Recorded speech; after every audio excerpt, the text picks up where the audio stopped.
ప్రభువైన యేసుక్రీస్తు నామములో ప్రతి ఒక్కరికి శుభాలు తెలియజేస్తున్నాను.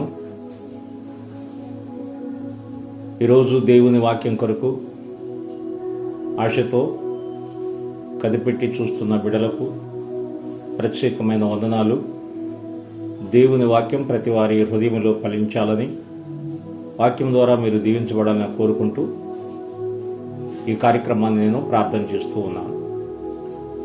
ఈరోజు అంశం, మన ప్రార్థనలు వినబడవేమో అని భయపడనక్కరలేదు. మన ప్రార్థనలు వినబడవేమో అని భయపడనక్కరలేదు. దేవుని బిడ్డలారా, మరి అనేక సార్లు మనము ప్రార్థన చేస్తూ ఉంటాం. కొన్నిసార్లు ప్రార్థనకు వెంటనే జవాబు వస్తుంది, కొన్నిసార్లు ఆలస్యంగా జవాబు వస్తుంది, కొన్నిసార్లు సమాధానం ఉండదు. కానీ దేవుడు తన కార్యాన్ని ఆయన సమయంలో జరిగిస్తాడు.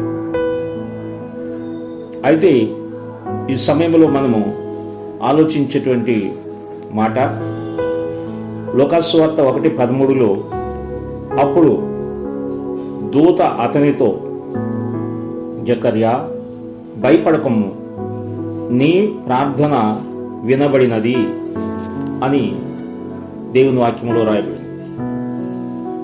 నీ ప్రార్థన వినబడినది అని జకర్యా దేవుని మందిరంలోకి వెళ్ళి దేవుని సముఖంలో ఉన్నప్పుడు దేవదూత జకర్యాకు ప్రత్యక్షమై తనతో చెప్పిన మాట, నీ ప్రార్థనలు వినబడినవి అని చెప్పటం అనేది ఎంతో సంతోషకరమైన విషయం.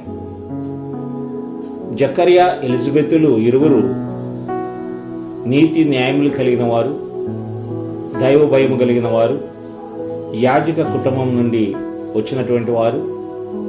అలాంటి వారు అనేక సార్లు వారు ప్రార్థన చేశారు. ఎన్నో సంవత్సరాలు ప్రార్థన చేస్తూ ఉండగా చాలా సంవత్సరాలు గడిచిపోయాయి. ఇద్దరికి వృద్ధాప్యం వచ్చింది.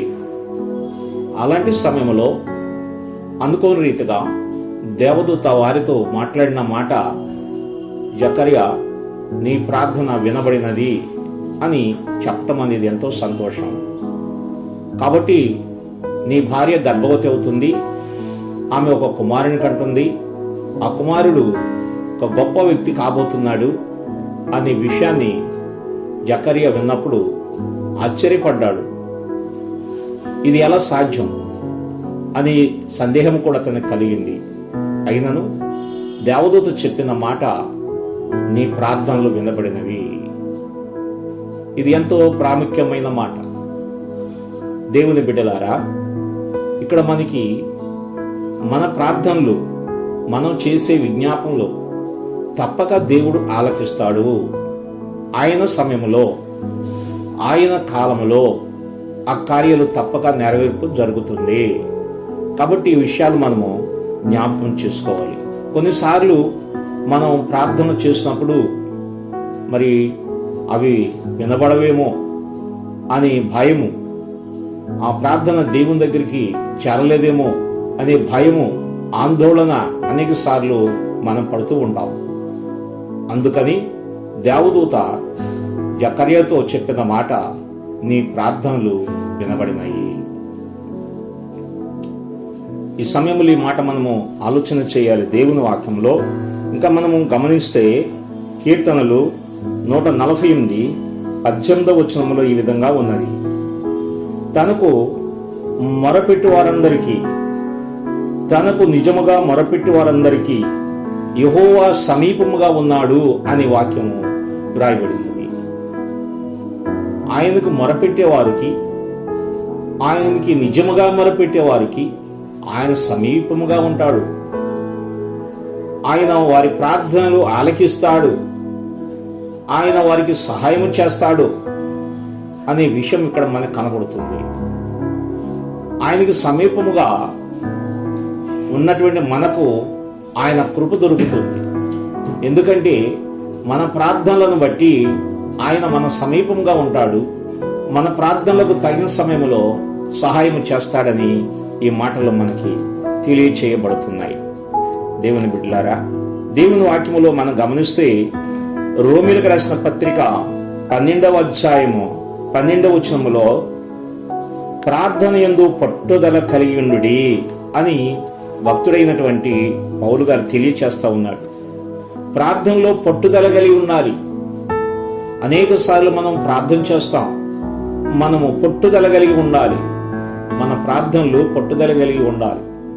అంటే ఆయన సన్నిధిలో మనము మన ప్రార్థనకు జవాబు దొరికేంత వరకు, లేక మన ప్రార్థనకు సమాధానం వచ్చేంత వరకు, లేక మన జీవితంలో ఆయన కార్యము, ఆయన చిత్తమును మనం గుర్తించేంత వరకు ప్రార్థన చేస్తూనే ఉండాలి. పట్టుదల కలిగి ప్రార్థన చేస్తూ ఉండాలి. ఇంకా దేవుని వాక్యం ప్రభువారు కూడా ఏం చెప్పారంటే, విసుగక ప్రార్థన చేస్తూ ఉండండి, నిత్యము ప్రార్థన చేస్తూ ఉండండి అని తన శిష్యులతో చెప్పినట్లు మనం చూస్తున్నాం. కాబట్టి మన ప్రార్థనలు తప్పక దేవుడు వింటాడు. మరి జకరియా ప్రార్థనలు దేవుడు విన్నట్లుగా మన ప్రార్థనలు కూడా దేవుడు వింటానే విశ్వాసంతో ఆయన సముఖంలో మనము ప్రార్థించేవారుగా, ఆయన మీద ఆనుకునేవారుగా మనం ఉండాలని దేవుని వాక్యం మనకి తెలియచేస్తా ఉంది. హెబ్రీ రాసిన పత్రిక 4:16లో ఈ విధంగా ఉన్నది, మనము కనికరించబడి సమయోచితమైన సహాయం కొరకు కృప పొందినట్లు ధైర్యముతో కృపాసనం యొద్దకు చేరుదము. సమయోచితమైన సహాయం కొరకు ఆయన కృపాసనం వద్దకు చేరాలి, ఆయన సముఖానికి చేరాలి. లేక మనమున్న గృహములో కావచ్చు, మనం ఏర్పాటు చేస్తున్న స్థలములో కావచ్చు, అక్కడ ఆయన సముఖములో మనము చేరి ప్రార్థించాలి. మనం ప్రార్థన చేసే సమయంలో దేవుడు నాతో ఉన్నాడు, నా ప్రార్థన ఆలకిస్తున్నాడు, నాకు సహాయం చేస్తాడు అనే విశ్వాసంతో మనము ప్రార్థన చేయాలని దేవుని వాక్యం మనకి తెలియచేస్తా ఉంది. దేవుని బిడ్డలారా, మనము ఆలోచన చేసినప్పుడు ఇంకా మనము ప్రార్థన కొన్నిసార్లు మనకి ఆలస్యం అవుతున్నటువంటి విషయాన్ని మనము అర్థం చేసుకున్నప్పుడు, ఎంతో మంది భక్తులు ప్రార్థన చేసినప్పుడు కొంత ఆలస్యమైనట్లు మనం చూస్తున్నాం. దానియేలు ప్రార్థన మనం గమనించినట్లయితే, దానియేలు 21 రోజు ప్రార్థన చేస్తూ ఉన్న సమయంలో అతని ప్రార్థన 21 రోజు వరకు చేస్తూ ఉండగా 21 రోజుల సమయంలో చివరి రోజున దేవదూత ఆయన దగ్గరికి వచ్చింది. అయితే ఇక్కడ మనం ఒకటి అర్థం చేసుకోవాలి. దేవదూత వచ్చి దానియేలుతో ఏం చెప్పిందంటే, ఏ రోజైతే నువ్వు ప్రార్థన మొదలు పెట్టావో, ఏ రోజైతే నువ్వు విజ్ఞాపన ప్రారంభించావో ఆ రోజునే నీ ప్రార్థన మాకు వినబడింది. మేము బయలుదేరి వస్తున్నప్పుడు మధ్యలో ఆటంకము జరిగిందని దేవదూత చెప్పిన విషయాలు మనము అర్థం చేసుకోవచ్చు. కాబట్టి ఇక్కడ మనం అర్థం చేసుకుంటే, మన ప్రార్థనలో కొన్నిసార్లు ఆటంకం జరుగుతుందంటే, కొన్నిసార్లు మన ప్రార్థనలకు ఆటంకం కలుగజేసే అపవాది మన ప్రార్థనలో అడ్డుకుంటాడు. మన ప్రార్థనలో అడ్డుకుంటాడు అనే విషయం మనకు అర్థమవుతుంది. కాబట్టి మనం ఎదుర్కోవాలంటే మన ప్రార్థన దేవుని సన్నిధిలో పట్టుదల కలిగి మన ప్రార్థన చేస్తూ ఉండాలి. దానియేలు ఎంతో భక్తి కలిగినటువంటి వాడు. దానియేలు గురించి మనం అనేక సార్లు విన్నాం. దానియేలు రోజుకు ముమ్మారు దేవుని సముఖంలో చేరి ప్రార్థించేవాడు. మరి అతడు ఉన్నటువంటి ఆ యొక్క గది తలుపులు తెరచి యెరూషలేము తట్టు చేతులెత్తి అతడు ప్రార్థన చేసేవాడు. ఆ విధంగా నిత్యం ప్రార్థన చేస్తూ ఉండేవాడు. ప్రతిరోజు ముమ్మారు ప్రార్థన చేస్తూ ఉన్నాడు. కాబట్టి దానియేలు గొప్ప ప్రార్థనాపరుడు అని మనకు అర్థమవుతుంది. దేవుని బిడ్డలారా, దానియేలు అంత గొప్ప ప్రార్థనాపరుడు అయినప్పటికీ కొన్నిసార్లు అతని ప్రార్థన ఆలస్యమైంది అనేది మనం గుర్తించాలి. ఆలస్యం వెనకాల కొంత శోధన ఉన్నది అని కూడా మనము గుర్తించవలసిన వారుగా మనం ఉన్నాం. కాబట్టి మన ప్రార్థనలు ఆటంకపరిచేవాడు అపవాది. మనం కొద్ది దినాలు ప్రార్థన చేసిన తర్వాత అపవాది కొన్నిసార్లు మన దగ్గర గుసగుసలాడుతూ ఉంటాడు, నిరుత్సాహపరుస్తూ ఉంటాడు. నీ ప్రార్థనకు జవాబు రాదు, నీ జీవితంలో నీ కుటుంబంలో ఈ కార్యము జరగదు అని నిరుత్సాహపరుస్తాడు. వాడు నిరుత్సాహపరచడమే కాదు, మరి మన చుట్టుపక్కల ఉన్న ప్రజల ద్వారా మన యొక్క విశ్వాసాన్ని లేక మన ప్రార్థన పట్టుదలని వాడు నిరుత్సాహపరిచి దేవుని సన్నిధిలో మనము విశ్వాసంతో పట్టుదలతో ప్రార్థించకుండా వాడు అడ్డగిస్తాడు. కాబట్టి ఈ విషయాలు మనం అర్థం చేసుకున్నప్పుడు తప్పక మన ప్రార్థనకు జవాబు దొరుకుతుంది. కాబట్టి మనం అనేక సార్లు ప్రార్థన చేస్తున్నాము, కానీ ఆ ప్రార్థన చేసినప్పుడు మన ప్రార్థన దేవునికి వినపడుతుందా? దేవుడు మన ప్రార్థన ఆలకిస్తున్నాడా? దేవుని నుండి మనకు సమాధానం వస్తుందా రావట్లేదా అని సందేహపడుతూ నిరాశలో మనము జీవిస్తూ ఉంటాం. కాబట్టి జకర్యా విషయంలో దేవదూత చెప్పింది, నీ ప్రార్థన దేవుడు సన్నిధికి చేరినాయి, నీ ప్రార్థన వినబడింది అని దేవుని వాక్యం ద్వారా మరి దేవదూత చెప్పినట్లు మనం చూస్తున్నాం. ఇంకా కొంతమంది భక్తుల గురించి మనం ఆలోచన చేసినప్పుడు కొర్నేలి ప్రార్థన నా సన్నిధికి చేరిందని మరి దేవుడు తనకు తెలియచేసిన వర్తమానం. కాబట్టి కొర్నేలి చేసే ప్రార్థన దేవుని సముఖానికి చేరిందని, అతడు ఇంకా ఏ విషయాల్లో అతడు ఇంకా నేర్చుకోవాల్సి ఉన్నదో, ఏ విషయంలో అతడు ఆత్మీయ బలము పొందాలో, పరిపూర్ణతలోనికి రావాలనే విషయాన్ని దేవదూత ద్వారా తెలియచేసినప్పుడు మరి ఆ కొర్నేలి మరి దేవదూత చెప్పిన విధంగా అతడు ఆ యొక్క విశ్వాసంతో ముందుకు వెళ్ళినట్లు మనం చూస్తాం. కాబట్టి ఇక్కడ మరి కొర్నేలి ప్రార్థనలు దేవుని సన్నిధికి చేరినాయి అని మనము అర్థం చేసుకోవచ్చు. దేవుని బిడ్డలారా, ఇంకా మనం చూస్తే ఆదిమ సంఘము కూడా ప్రార్థన చేస్తా ఉంది, అత్యాశక్తితో ప్రార్థన చేస్తుంది. అత్యాశక్తితో ప్రార్థన చేసినప్పుడు మరి పేతురు చెరసాల్లో ఉన్నాడు. వీరైతే అత్యాశక్తితో ప్రార్థన చేస్తున్నారు. చేస్తా ఉండగా ఇంకా పేతురుని కొద్ది దినాలలో అతన్ని మరి చిరచ్ఛేదం చేయాలి, అతన్ని చంపివేయాలి, అలాంటి ప్రణాళికలో ఉన్నారు అక్కడ ఉన్నటువంటి అధికారులు. అయితే దేవుని దూత దిగి వచ్చి ఆ యొక్క మరి పేతురు ఉన్నటువంటి ఆ చెరసాలకు వెళ్ళి ఆ యొక్క అతడు ఉన్నటువంటి ఆ యొక్క తలుపులను, ఆ చెరసాల తలుపులను తెరచి మరి పేతురు భక్తుని మరి బయటకు తీసుకొచ్చినట్లుగా దేవుని వాక్యం ద్వారా మనకి తెలుస్తా ఉంది. కాబట్టి మన ప్రార్థనలు దేవుడు ఆలకిస్తాడు. ఆ సమయంలో ఉన్నటువంటి కొన్ని పరిస్థితుల్లో, కొన్ని కష్టాల్లో, శోధనలో, ఇరుకులో, ఇబ్బందుల్లో కూడా ఆయన మార్గాన్ని సిద్ధపరుస్తాడు. అలనాడైతే అనేక మంది దేవదూతలను దేవుడు ఈ భూమి మీదకి పంపించి తన భక్తులైన వారికి సహాయం చేసినట్లు పంపిస్తున్నాడు.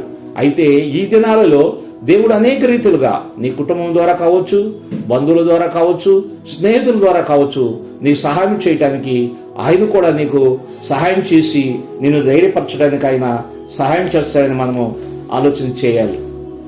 ఈ యొక్క సమయంలో జకర్యా ప్రార్థన మరి ఆలకించబడింది, వినబడింది. ఎన్నో సంవత్సరాలు చేసి ఉన్నప్పటికీ కూడా జకర్యా మరి తన ఈ మాట విన్న వెంటనే ఆశ్చర్యపడ్డాడు. కాబట్టి కొన్నిసార్లు మనం కూడా అనేక సార్లు ప్రార్థన చేస్తూ ఉంటాం. చేసిన తర్వాత కొన్నిసార్లు సమాధానం వచ్చినప్పుడు, కొన్నిసార్లు కార్యాలు జరిగినప్పుడు, కొన్నిసార్లు దేవుడు కొన్నిసార్లు మనకి హెచ్చరిక చేసినప్పుడు ఆ విషయములలో మనము మరి తొందరపడతాం, కొంత భయపడతాం. కానీ దేవుడు తన కార్యాన్ని తగిన సమయంలో ఆయన కార్యాలు చేస్తాడు. జకర్యా మరి ప్రార్థనలో గొప్ప కార్యం జరగడానికి కారణం ఏంటంటే వారు ఇద్దరు కూడా భార్య భర్తలో ఇద్దరు దేవునికి ఇష్టలై ఉన్నారు, దేవుని ఆజ్ఞల ప్రకారంగా నడుస్తూ ఉన్నారు, దేవునికి విధేయత కలిగిన వారుగా ఉన్నారు, వారు బహువృద్ధులుగా ఉన్నారు. అయినప్పుడు కూడా దేవుని కార్యాల్లో ఆసక్తి కలిగిన వారుగా ఉన్నారు. ఆ వృద్ధాప్యంలో కూడా నిరుత్సాహపడకుండా దేవుని మీద నిరీక్షణతో ఆధారపడి ప్రార్థన చేస్తూనే ఉన్నారు. కాబట్టి వారిని దేవుడు గమనించాడు. వారి జీవితంలో ఒక చరిత్ర జరిగినది. ప్రపంచ చరిత్రలో, బైబిల్ చరిత్రలో ఇది ఒక ప్రాముఖ్యమైనది. ఆయనకి మరి కుమారుడు పుట్టినటువంటి కుమారుడు సామాన్యమైన వ్యక్తి కాదు. మరి ఎవరైతే లోకరక్షకుడుగా వస్తున్నారో యేసు ప్రభుకి మార్గ సరళము చేసేటువంటి వ్యక్తిని మరి ఎలిజబెత్ జకర్యా కుమారుడు అయ్యాడంటే ఇది గొప్ప భాగ్యం వారికి దొరికింది. ఇది గొప్ప సంతోషకరమైన విషయం.